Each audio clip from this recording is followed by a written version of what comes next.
On today's DNVR Broncos podcast, we are celebrating another Victory Monday, and we're breaking down the Broncos game against the Colts. Is Bo Nix's interceptions concerning? What about an injury update on Pat Surtain? Got some good news there, and Todd is diving into the film with the inside scoop, and it all starts now.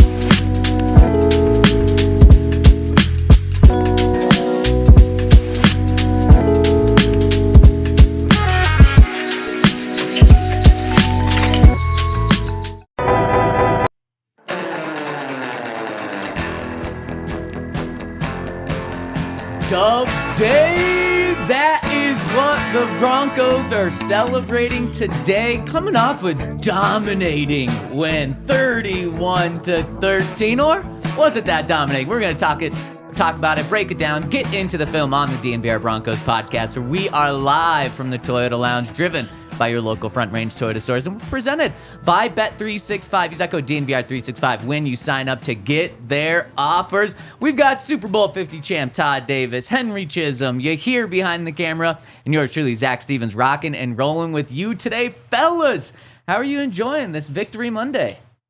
Good day, short week. Look at the film, review, move on.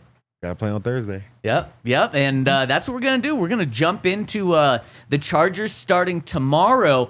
But let's look back because we've got some good news. There was a very concerning moment at the end of the Broncos game yesterday. They're up 18 points, yet Pat Surtain is still in there. Then he gets injured, goes down, starts walking off the field under his own power, then immediately calls for the trainers that are around him to help him walk off the field.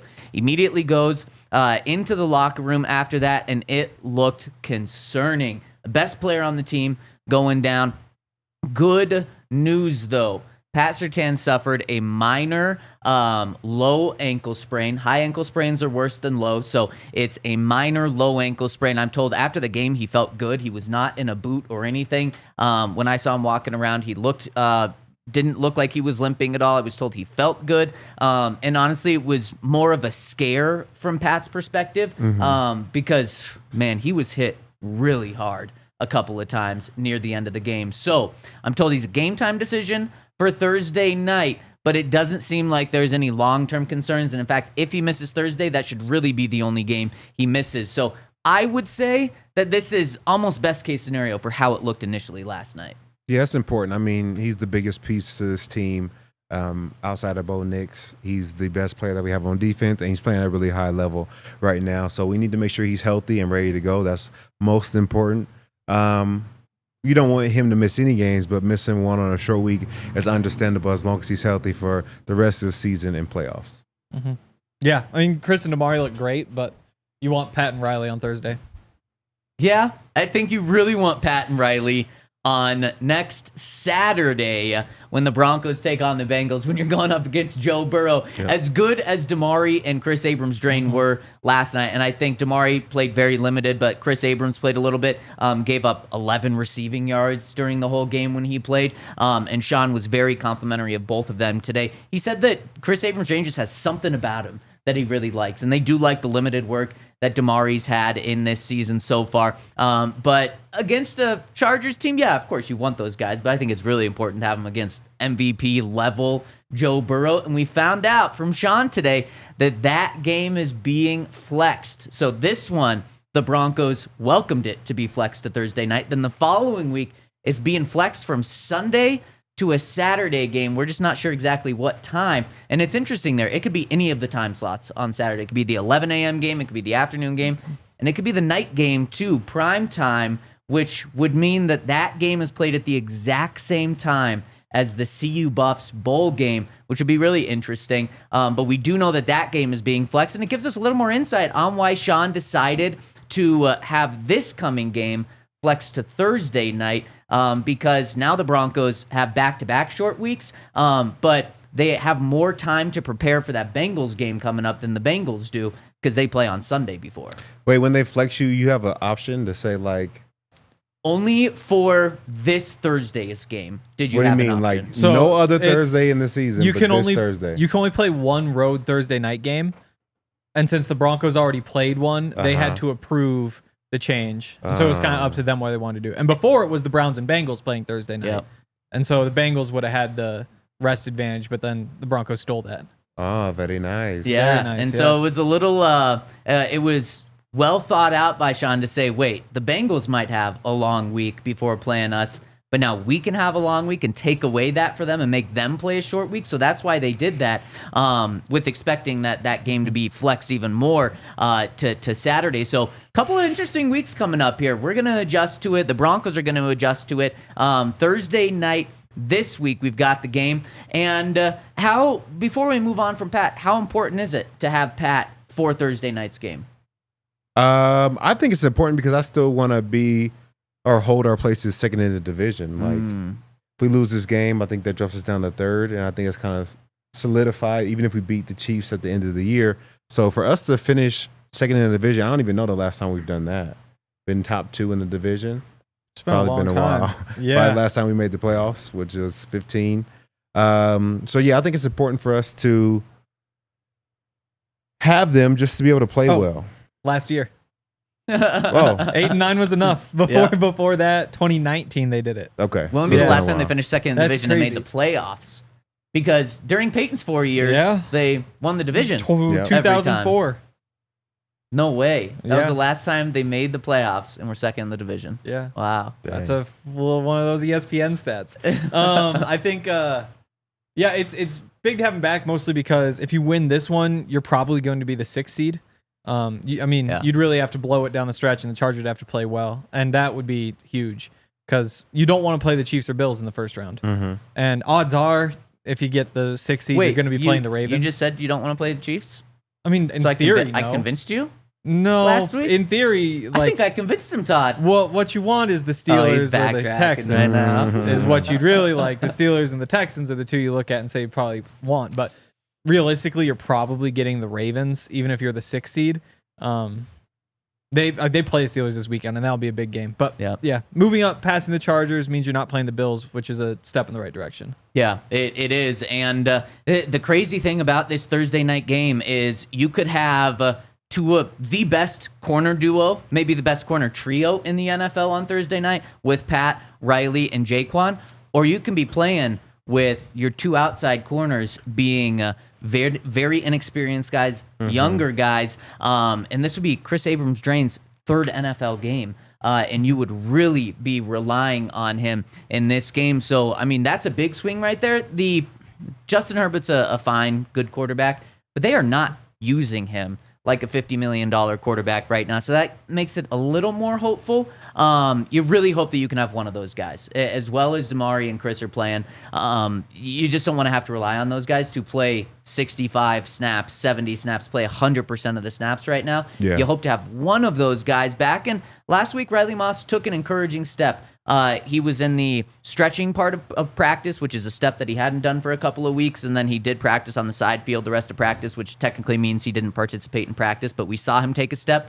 We'll see if the Broncos held him out yesterday so that he could go for this Thursday night. But I think overall Broncos Country can take a big deep breath and be comfortable that Pat Surtain is going to be okay. Really, the only thing that it might impact is just one game, which from how it looked was better than I think could have expected. Yeah, you talked about, them not using Justin Herbert as a $50 million quarterback, but against us, they did.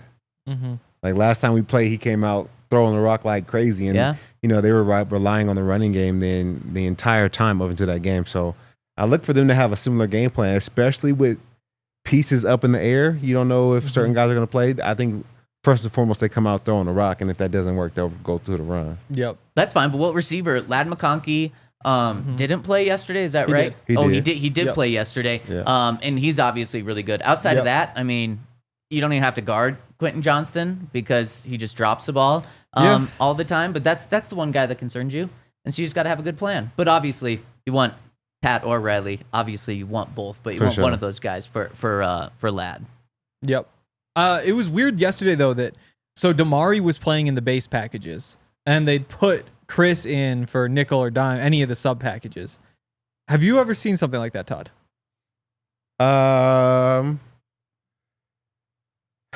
Yeah, I've seen that before. You have? Yeah, it may just be based off a concept, but yeah, I've seen that before. That's weird though. Like we kind of talked about last week and didn't think that they were going to have a rotation. It just kind of was he in there for every base rep? It was every base snap for Damari, every sub package snap for Chris. Yeah. And today said Sean that was their plan leading up to the game. Share the workload, I guess. Yeah. It's weird. And they both played well. Yeah. Like they both made plays. They did. I'd say Chris made a couple more, but he was just on the field more, so. Yeah. And in sub, they were more of a I think they passed a little bit more out of sub than they did out of base. Yeah. I think if you're talking about somebody who's going to come up and make a tackle on the outside, it's probably Damari more than it is Chris. So. And it felt like in base they were playing more man. I'm not sure if that's totally true, but it felt like it was man and, just help out more with the run game. Whereas it seemed like there was more zone when they were in the sub packages, so maybe that has something to do with it. It was strange though. I'm curious if they go with this moving forward, especially if Pat and or Riley miss this game on Thursday, because man, Chris, he speaking of deep breaths, he gave me a big deep breath about, okay, man, the depth is okay, because we saw Levi Wallace the game before, and it was like, oh my gosh, are they hosed if they don't have Riley Moss and Pat Surtain on the field? The way Chris played, he did not seem like he was really playing his first significant time in the NFL. He seemed very calm and composed, and I think that gave me a big sigh of relief. And I think he's now your top backup. I think if one of these guys, Pat or Riley, misses, Chris is probably going to be that starter on the opposite side. And then you do like what you've seen from Damari, but I think Chris has even jumped him already with that. And I feel like, in training camp, there's a lot going on, but he was one of their favorites even then. So I think, he got passed up because of inexperience, but as far as his ability to play football, they knew he could play in August. So it's no surprise to me that he's out there and he's doing a good job and playing well. Really quick, what did you guys think of Pat going back out on the field when the Broncos had an 18-point lead? So let me reset what happened. Pat gets the interception with 7 minutes left in the game. He gets up to take it to the house and gets hit so hard by that defender. So he was just kind of shaken up, went and got looked at on the sideline. The Broncos waste 5 minutes off the clock, 2 minutes off the clock. The Colts get the ball back with 5 minutes left. The Broncos had just scored a touchdown. So now they're up 18 points, 5 minutes left. Pat Surtain was medically cleared to play, but they still decided to put him on the field because he was medically cleared. Is that the right call? Or at some point, do you have to say, like, okay, this game's all but over right now? Pat, you're just a little dinged up? Because then he goes out there, and on that next series is when he gets, what looked to be a lot more seriously injured. I don't know. I feel like, you kind of got to see both sides of the coin. Like, one, if you're healthy, then you should probably be out there on the field. And knowing Pat, he would probably want to be out there on the field. And if it's not a situation where you got carried off, carted off, or in concussion protocol, and you kind of do a couple high knees, jump a couple, all right, I'm ready to go, then you just get back out there and you finish the game. On the other hand, you are up by 18, but I think football is one of those sports where you have to really be hurt to be out. Like if there's anything you have to be injured to be out. If you're hurt, shake it off, ropes down, you get back in there. But if you're injured, okay, then you don't come back on the field. And I think that in their eyes, he was hurt and not injured. Well, yeah. Todd, that's exactly what Sean said after the game. He said, anything we do relative to a player's injury is always if the medical staff feels like he can go back in and if he's healthy enough. There are never any, we just don't need him now. It is just strictly, is he healthy enough to play? If he's not, he won't. If he is, he will play. I think that is the only way you can approach things like that. Yep. Yeah. If the guy says, it's probably Vance maybe who makes the decision, but when somebody says Vance, he's good to go, what are you going to do? He's good to go, so you go play, So I think it's really that simple. And on top of that, I'd say the Broncos have done a pretty good job taking Pat out of games, because there have been at least 2 or 3 times when, the last possession or so of a game, Pat's been on the sideline. So I think they've done a good job in the past. I don't think they have a tendency to push players. Just if you're told he's good to go, then what are you supposed to do? Say, no, he's not actually. Yeah, that's exactly you what can't.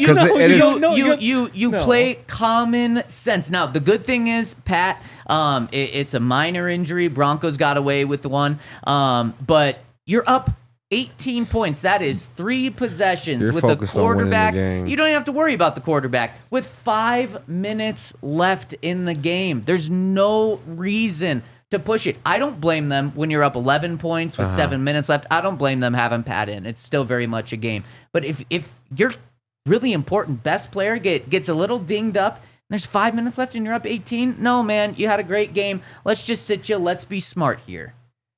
When you're already out one starting corner and you're already on backups, they're in a very rough position. And I feel like Hank said, that's exactly how it happens. It's very quick and instantaneous. Like VJ's probably sitting there writing down when he wants to run next, what they've run previously, and he just gets a tap on the shoulder. Hey, Pat's good. All right, bet. So Pat's back in. It's not even like a conversation. Not like a decision. It's not just like a thing that happens. I've got the okay that Pat's good. Obviously, Pat's ready to go. So we're playing for everybody else is still out there. Do we need to take all 11 out and put the next 11 in? No, we're going to finish the game. And so that's why I feel like I don't feel like anybody thought that there was going to be chance of re-injuring it, because I think that would have been a conversation if it was like, hey, he says he can go, but we don't think he should go. Like, we want to keep him healthy. They would have kept him on the sideline. And if you want to be mad at somebody, be mad at the trainers or the doctors, who said, like, he's good to go. There you go. He's all good. He's 100%. There you go. Get out there.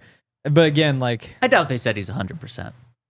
I mean, again, they say, like, good he can play good. football. Yeah, it's not like 100%, it's 100% or 0%. Like, there's one or the other. So, I mean, if you want to get mad at somebody, that's who you get mad at. But also, I just don't think, he was good. He played. He got a little thing. Sounds like he's going to be good anyway.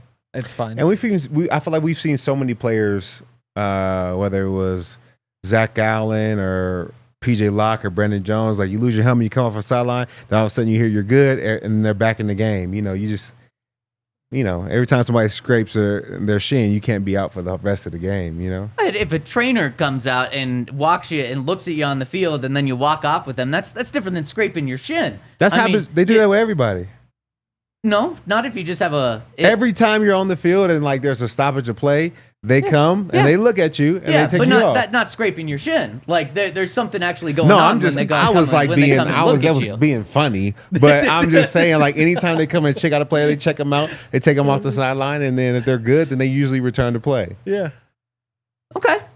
I just, I think the Broncos lucked out that Pat is only dealing with a minor injury, so good news there. Let's talk about Nick Bonito and Bo Nix. And are you guys concerned at all? Because some Broncos fans were very upset with Bo, and Courtland Sutton had some words for them after the game. And I want to talk about that after I give a shout out to our friends over at Live Well, where they're a cannabis store that strives to make cannabis accessible to all because they believe everyone deserves to live well.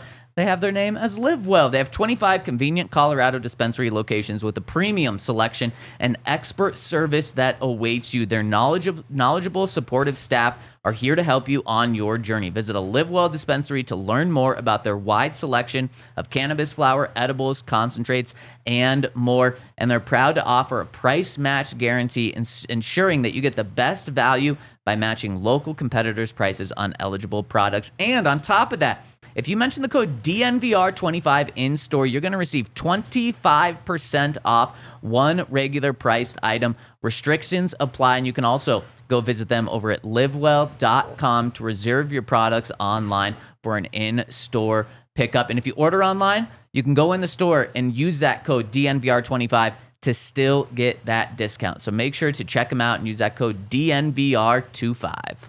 And shout out to our friends over at Verizon. Right now, you can get a $200 Verizon gift card when you switch and purchase a select phone on select unlimited plans. You can start the holidays off right with a great network and use that gift card to start checking other great tech gifts off your list like smartwatches, tablets, headphones, and more. I need this gift card because I have not started getting Christmas gifts, and I know Christmas is around the corner, but You know what, man? I do need this gift card for real. For real. Also, be on the lookout very soon for ticket giveaways to a Denver Broncos game, courtesy of Verizon for this holiday season. Switch now and get a $200 gift card only at Verizon. The $200 Verizon e-gift card sent within 8 weeks requires device payment purchase, minimum retail of $799.99, and port in with new smartphone line on postpaid unlimited or unlimited ultimate plan required. All right, so shout out to our presenting sponsor, Bet365. Use that code DNVR365. Fellas, how do you feel about Bo Nix today after a game where he has an incredibly weird stat line? 3 touchdowns, 3 interceptions. 130 passing yards, which is just wild to have 3 touchdowns, 3 picks with only 130 yards. How do you guys feel about him today? You're saying weird instead of bad? No, I think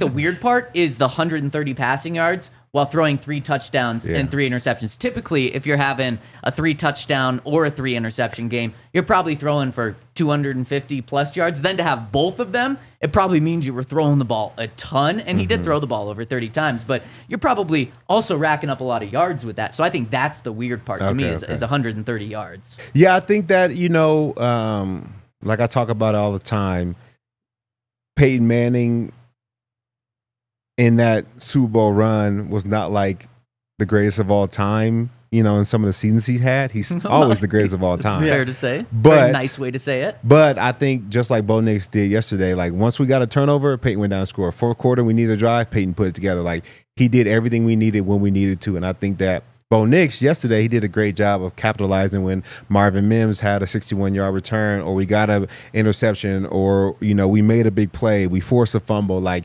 those are the times where he was able to find his tight ends or Courtland downfield to be able to put together a touchdown pass. Outside of that, not necessarily a great day for Bo, but he capitalized when the team needed it most. Yeah, he looked like September Bo, which isn't fun. September Bo wasn't throwing touchdowns. That's true. That is true.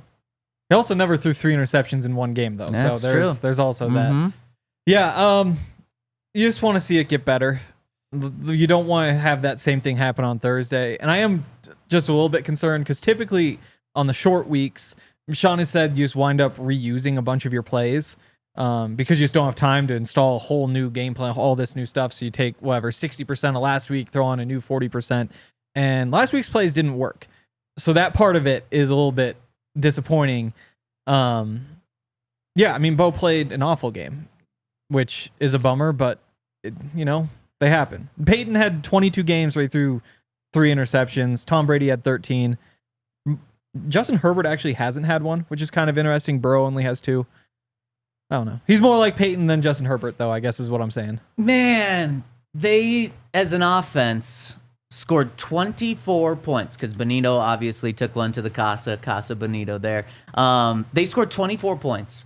And it's not like the running game had 3 touchdowns, and the running game had 150 yards, and Bo had the 3 interceptions. Both still had 3 touchdowns in this game. And so I don't think it was awful. Obviously, he had 130 yards. They had under 200 yards of total offense. Yeah. That's terrible. No, wait. He's doing this with no run game, and that's the major concerning part. That's why I'm not worried about Bo. No, I'm not worried about him, but I gotta call a spade a spade. This last game was. He had 3 touchdowns. You guys are just ignoring the fact he had 3 touchdowns. I'm not saying it was a good game, but awful? No. Was it his best game? No, I don't think it was an awful game from Bo. And how about this? After the game, Sean Payton protected his boo. No, that doesn't mean you're kidding. No. When he was, just wait a second, because we have visual evidence as well about it not just being words. So after the game, Sean Payton said, "Listen, I get mad at myself. A couple of the calls I gave him, he has one read that he knows better. It was just one of those nights where we weren't as efficient, especially against a zone defense like that. You're not going to hit as many big plays. I think early on he was like 6 for 8, but then there were some forced throws and then a few calls that were done by me. I have to be better." And I don't think Sean is protecting Bo there. I think what Sean Wait. How don't you think that? Let me explain. Okay. I'm go ahead. I think you're not really letting me go ahead here. I think Sean is protecting Courtland Sutton because did you see him one time? It was really caught on camera where he was getting into Courtland after one of Bo's interceptions. I think Courtland was in the wrong spot there. And so I think instead of saying, oh, it wasn't Bo's fault, it was Courtland's fault, he's saying it wasn't Bo's fault, it was my fault, and taking the blame himself there. I think the first interception that he threw right to the linebacker, that's the one that he's saying was on Bo. That was a bad one. Awful. For sure. Yeah. And Couldn't have been worse. I think Yes. Yeah. You got go ahead and bash on him if you want. Henry. There, I'm giving you the floor now. No, we're all on the same page. I think the other two, and I think arguably not just the one that Courtland was or that Sean was talking to Courtland on the sideline. I think the other one, when you look back at it, there's a chance that Courtland ran the wrong route too there. So I gotta just. So I actually do buy what Sean's saying. I just think he might be protecting another player more. I'm not buying it, and I wouldn't take it if they gave it to me for free. Wow. So that one that he overthrew, he sailed that ball. Yeah. There's a squat corner, and there's a safety over the top. You have a honey hole where you throw that football. Mm-hmm. You can't sail it and then say that it's Courtland's fault. There's a spot. Courtland cannot run his route and sit right in front of the safety because then he's going to get hit in the face or it's going to be an interception. He has to run it in between the two bodies on defense, and you got to be able to fit that ball in that. When Courtland was open. So at least even just because he was open doesn't mean he ran the right even route. if Courtland was in the wrong position, throw it to the open guy. Okay. So I mean, you're acknowledging he's having a great season. He's having a great season. His fault. Okay. And he's playing really well. But I gotta just be honest and be able to say, I think that Bo, those were on Bo. Yeah. Okay. Those were on Bo. Okay.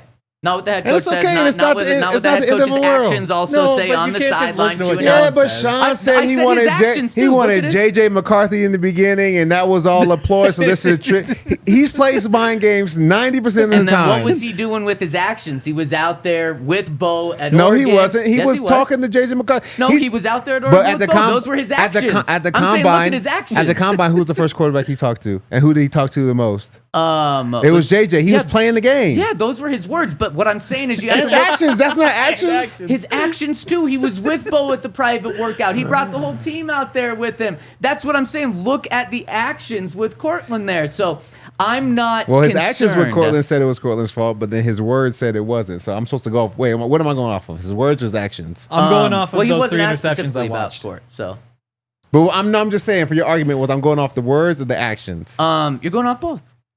Wow. Yeah. Take it all as one big thing, and then piece it together.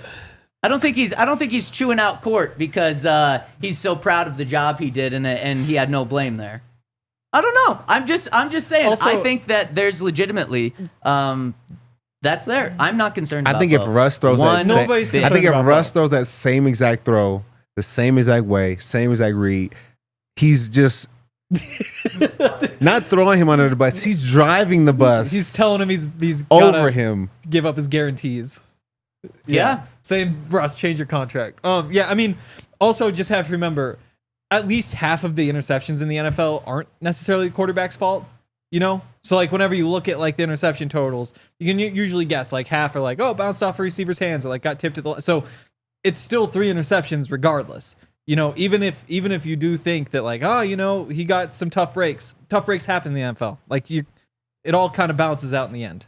Man, I just can't believe how you guys just aren't opening your eyes, including the Toyota chat. I'm going to call you guys out too right now because you're crushing me on this here. He threw 3 interceptions. It was an awful game.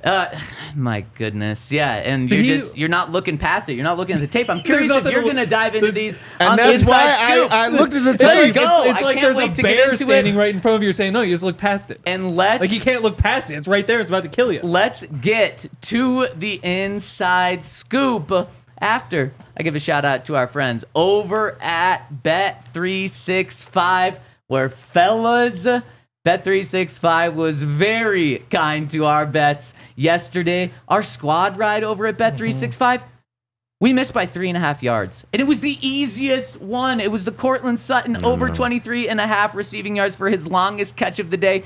Your guys' other bets hit 2 interceptions by Anthony Richardson, a Pat Surtain interception, and Courtland's touchdown was 20 yards. It was 24 yards. What was it? Plus 4,000 or something over at Bet365. If you want to get in on Bet365, use the code DNVR365 when you sign up. Download the app, scan the QR code on our screen, and you will deposit a $5 or place a $5 bet, deposit $10, and you'll get $150 in bonus bets just like that. And there's 2 NFL games tonight. If you want to get in on the action, make sure to check them out. And again, that's our friends over at Bet365. Use that code DNVR365. Must be 21 or older, physically located in Colorado. Please gamble responsibly. If you or someone you know has a gambling problem, once help, call or text 1-800-GAMBLER. Also, as always, have to give a shout out to our friends on a Victory Monday. Toyota. Did you like the suspense there? Yeah, that was really good. Is that what you did it for? You did it for the suspense? Yeah. Oh, okay. Wow. No, I'm pretty good. Impressive. I'm suspenseful. I see how you're spinning it, just like you're spinning how Bo had an awful game. Wait. We didn't have to I think do you're that. spinning it. No, I'm not spinning. I'm just calling it as it is. Yeah, I'm just calling it as it is. No. Yeah, you know who would never throw 3 interceptions in a game? I couldn't. How about a Toyota. Prius? That's good. Prius would never throw 3 interceptions in a game. No. Neither would Bo if it was, if he controlled everything. So true. Toyotas are awesome. You've got all the different options. We tell you about them all the time from right here in the Toyota Lounge, and you guys in the Toyota chat get to listen in. But there's the 2024 Tacoma, which is awesome. The new Land Rover 2024. 17 different models have available all-wheel drive or four-wheel drive, like the Epic 4Runner.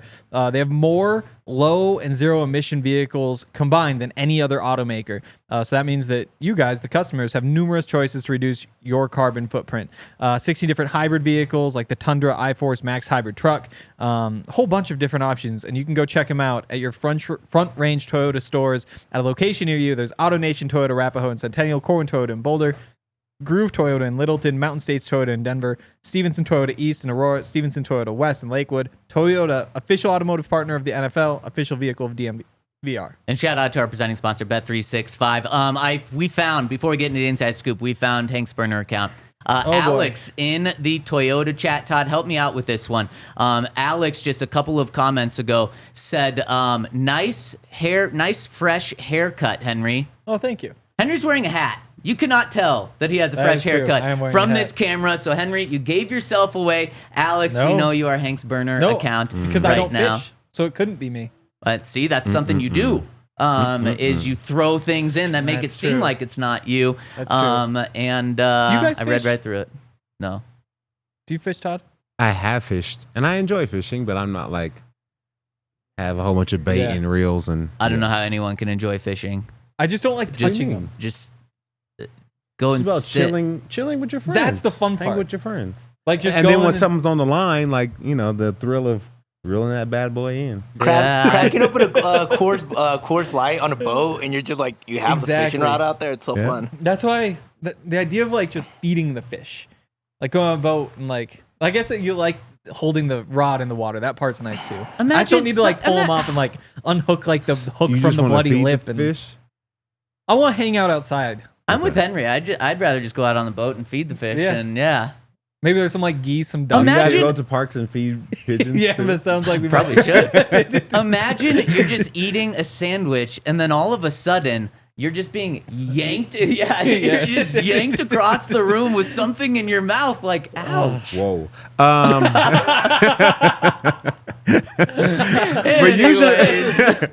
usually the rod is like.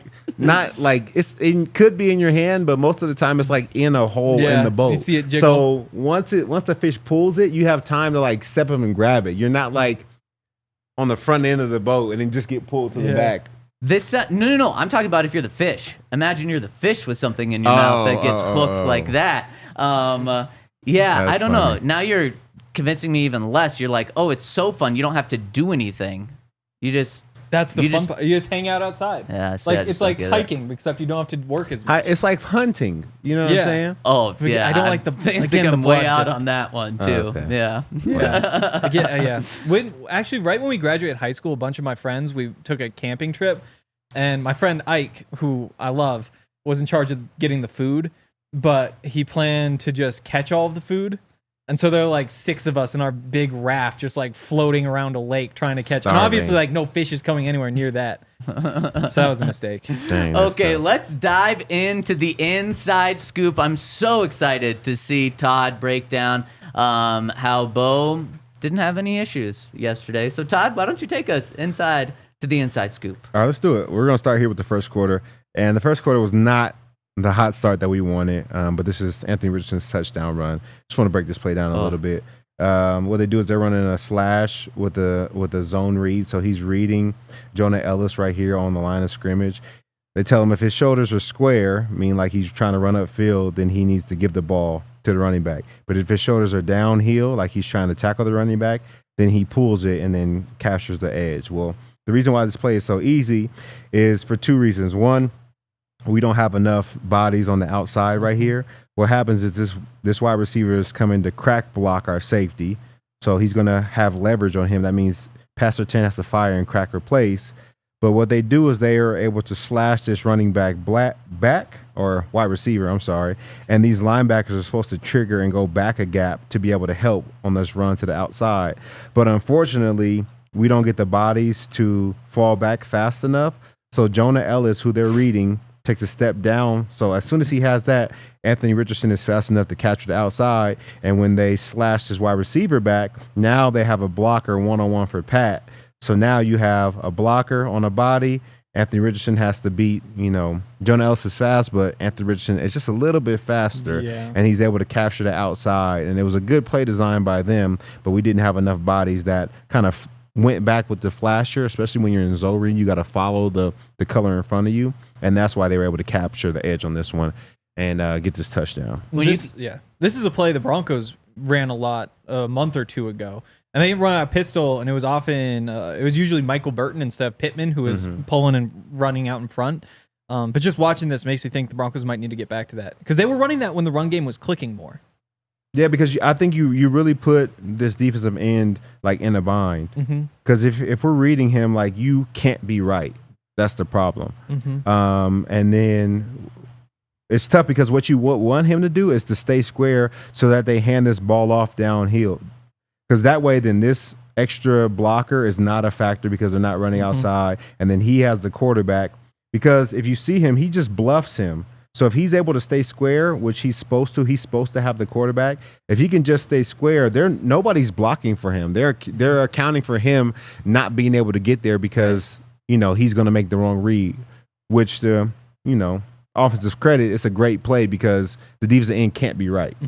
If let's say Aiden O'Connell runs this play, Jonah is probably okay, and that end is probably okay doing exactly what he did here because he's going to be able to catch up to him. But I would imagine the coaching, and Todd, you tell me if I'm right, the coaching for this play for this team when you're going up against a Lamar Jackson, an Anthony Richardson, a Josh Allen, is Jonah can't be a little hesitant. He has to take the quarterback every single time and eliminate him. And then if it is handed off to Jonathan Taylor, then the rest of the team can take him, right? Exactly, because you talked about it, Anthony, Aiden O'Connell. Like, I want to fake like I'm taking the running back. I want you to pull the ball because I can fake here and still tackle you because you're not fast enough. So, but like you said, when you're playing Anthony Richardson, like everybody has a job, everybody has a responsibility. It's important that you keep contained right there. And the other tough part for Jonah on this play is I haven't watched the Colts a lot, but when the Broncos were running this more, they would also just run the split zone, and so that puller can also just take out Jonah on the edge, and all of a sudden it's just a designed run play. And so Jonah must see this edge coming and say, like, well, this could be the split zone who I'd want to, like, lay a shoulder into so that he doesn't knock me back, or it's the read option where you can pull and take it out around. And so when those two plays look so similar and the responsibilities are so different, it's kind of tricky. I just have to imagine when it's Anthony Richardson, though, it's coached this week of you have to take this away, even if it is that zone. We'll have other guys who, that's going to go inside anyways, so we'll have other guys there. Yeah, and I think it's a little bit like pre-snap recognition. Like you talked about with the Broncos, they use Burton a lot. Like if I'm looking down the line and I see, okay, Burton's on the other side, he could potentially come. I got to be ready to take on that hit.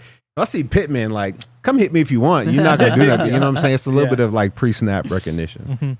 All right, right here. This is the one you said that is on Bo? Like the one that he threw to the linebacker. This is the one in the first quarter. Yeah. This one's on Bo. Oh, okay. Yeah. All right, perfect. Good to know. Of course you picked this one.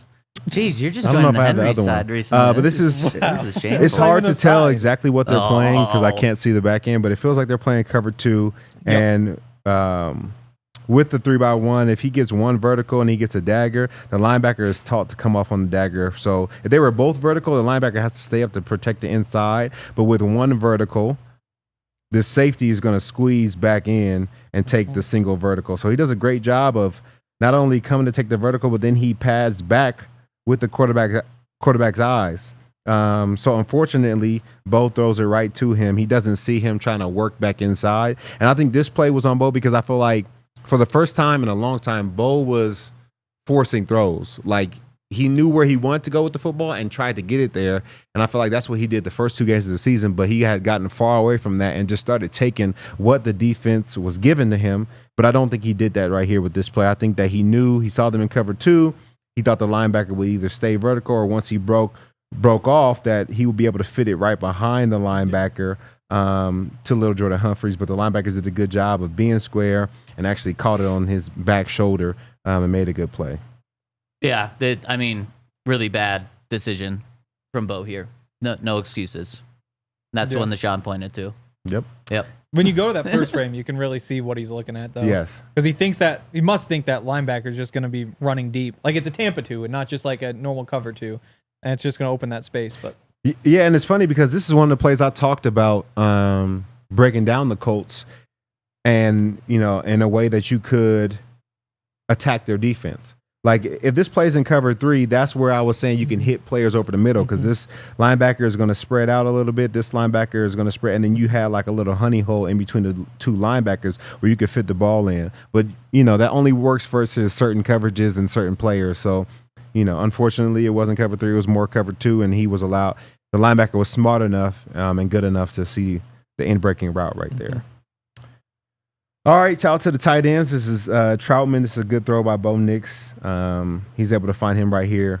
This is man-to-man across the board. Everybody's locked up. And these 2 are going to be responsible for the running back as he comes out. You got the safety over the top.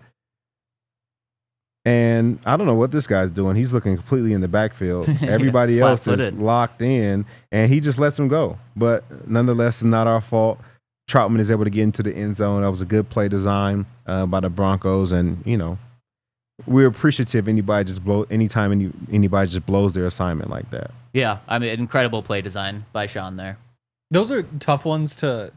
If I was a play caller, I would have a tough time calling it because it isn't like this play is just going to you have multiple options. Like this one, it feels like you have the fake handoff and hopefully the linebackers get sucked up. You have the fake screen, and so hopefully the linebackers are looking that way. Yep, and with all that going on, it's like we're throwing it to the tight end, and it's kind of the only option here.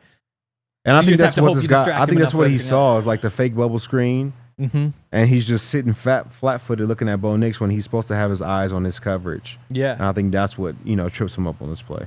Yeah, man, the Broncos better start converting on screens more. Even Sean said in my career I've never had issues with wide receiver screens until this team. Now, a couple of weeks ago they did score 2 touchdowns off those, and he was like, "Man, it was so nice to have." But if wide receiver screens, if they don't start working, those fakes aren't going to start working. Yeah. And what else isn't going to be working, because it shouldn't be now, is the fake handoff.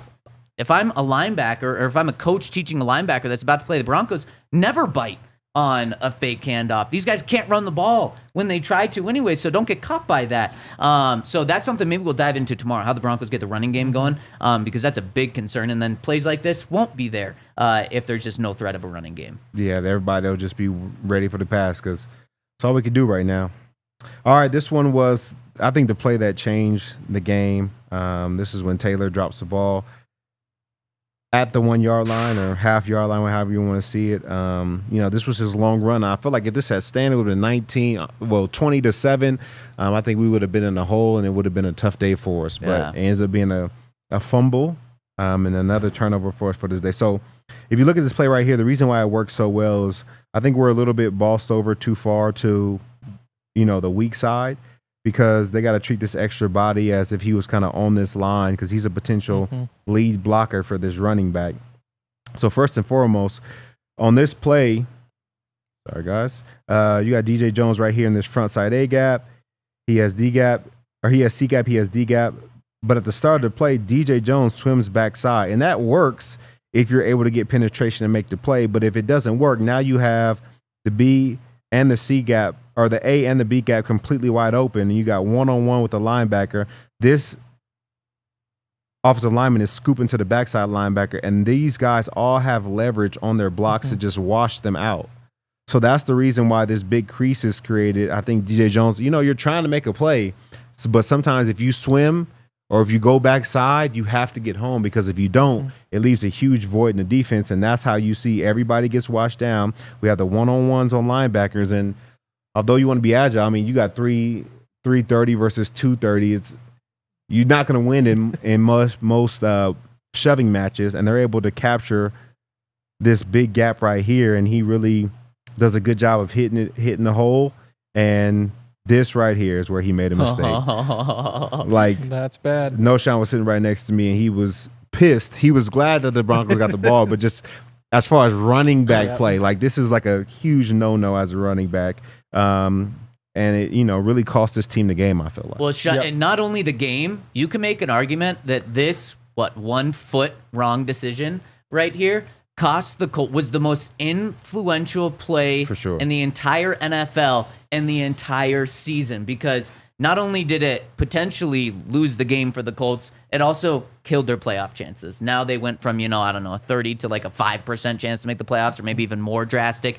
After that, the Colts can no longer, in a two-way tie with the Broncos, beat them for a playoff spot right now. And just like Sean Payton kind of took the same approach. Like, it didn't even seem after the game that Sean was happy that this happened and completely flipped the game in the Broncos' favor, because from just a football standpoint, he was so upset that any player, even on the other team, would allow this to happen. I had to almost remind Sean, no, this saved you guys in this game. You can be happy about it. But yeah, I don't know how any player lets it, especially when it's happened multiple times this season around the NFL.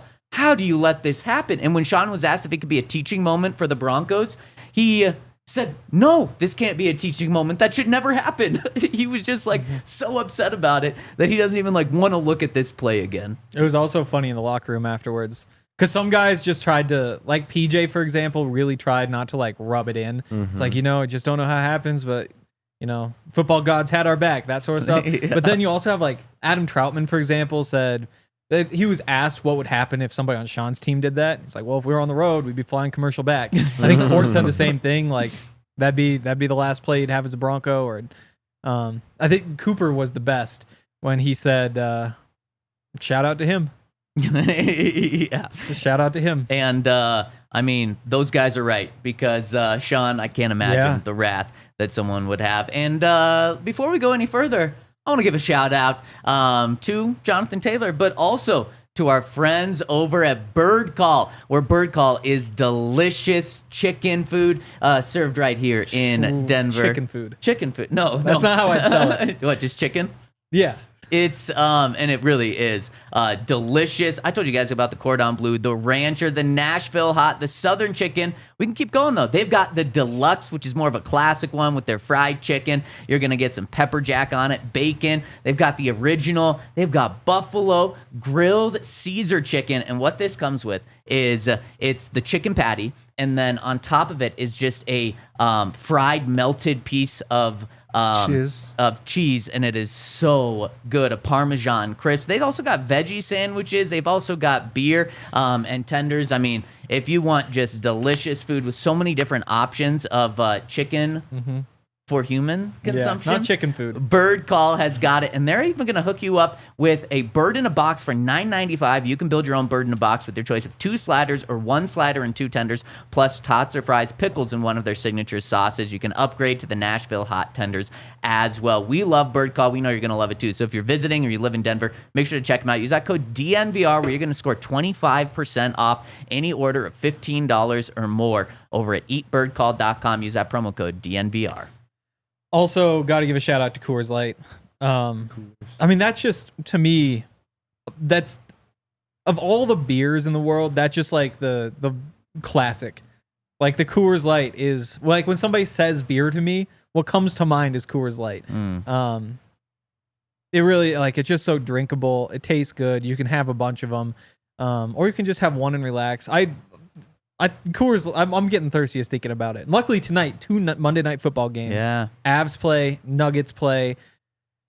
It might be a Coors Light night. Might be a Coors Light afternoon, actually. Yeah, it could just be a big Coors Light time. Wow. Some of us have to work. Others are just getting the Coors. No. Monday's Coors Day. Monday afternoons are really my weekend. Monday afternoons and Saturdays. Mm-hmm. Yep. That's Coors time because that's time to chill. When you want to chill, make sure you choose chill with a cold, refreshing Coors Light. The mountains turn blue. You know all that stuff. You know Coors Lights. If you want some Coors Lights, but you don't want to have to go get them yourselves, you can choose Coors Light by going to CoorsLight.com/DNVR. They'll deliver it straight to your door with Instacart. Celebrate responsibly. Coors Brewing Company, Golden, Colorado. And shout out to our presenting sponsor, Bet365. Use that code DNVR365 when you sign up. All right, Todd, let's dive back in. All right, let's get back into it. This is another interception from Bo, sadly. But I thought it was good to break it down. So we got 2x2. Send Javonte in motion to that side. Can't tell exactly what they're playing on defense, but I know we have a squat corner down here. My problem with this play is I think Bo is eyeing it the entire time. You got a check release or a chip release right here by the tight end. So he chips to give help to the tackle, and then he's going to release to the flat. He's like the safety valve. And over the top, you're going to have Courtland Sutton trying to hit the honey hole again. Or the space in between the squat corner, which is right here. He was down here on the flat route and the safety over the top. My problem with this throw is I think you cannot throw this ball inside. One, if you're going to take the throw, you got to throw it earlier because you're eyeballing it. So now the safety's watching you. And then also, if you're going to throw this ball, I think it needs to be out here. It has to be going to Courtland, or it needs to end up on the sideline. You can't throw it behind Courtland and the safety has a chance to recover, because if you look at this angle right here where he makes the catch, he's coming this way to the football, and if the ball is thrown this way, I think Courtland can either come back for the football, or it's going to hit Courtland and go. He's going to go out of bounds, or it's going to be an errant throw. But nevertheless, you put it in a place where the safety can't get to it. And I think this was an underthrown ball, and I think that's why this ball was picked off. Now, just because I think this is the one where Sean was chewing into Courtland right after this one. How live in this world that Sean was chewing out Courtland after this because Courtland did something wrong? What would Courtland have done wrong here that would have put this on him and him not being in the right spot? So I think the only thing that Sean could say is that, 3rd and 10, I don't necessarily need you running this at, almost 20. You could run it technically right here at 14 to 15, get the first down, and then we'll move on to play another day.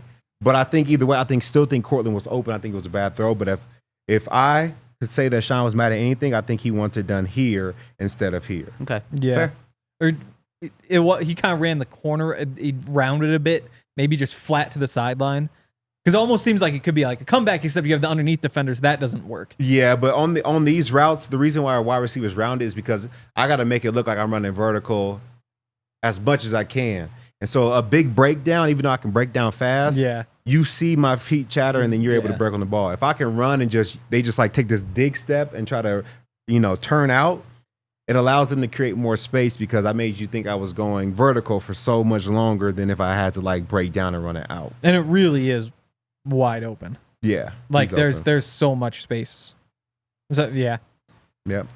All right, we got to give some love to special teams. We don't do this much often, but Marvin Mims, big 61-yard return, set up a touchdown to Courtland Sutton.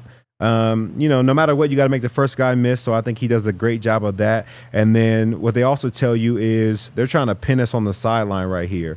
So in order to counteract that, a lot of returners just run and try to get the edge, but that gives these guys time and space to react and end up making the tackle. But Marvin Mims does a great job of making the first guy miss, and then he gets vertical. So he goes up and then out. So you make the defense converge just a little bit longer, and I call it defense because now the ball's punted, so now it's like the defense. They converge a little bit longer, which allows you to get vertical and then capture the edge, and that's exactly what he does right here. So he gets vertical first, then he gets around to the edge. He gets some help from his lead blockers. Guys going in there doing a great job. Love this back block. This is a play where you could blind side block the guy, but instead of getting a foul, you just turn your back to him. So let the ref know it's like, hey, I wasn't trying to kill him. I tried to save him, so don't throw the flag.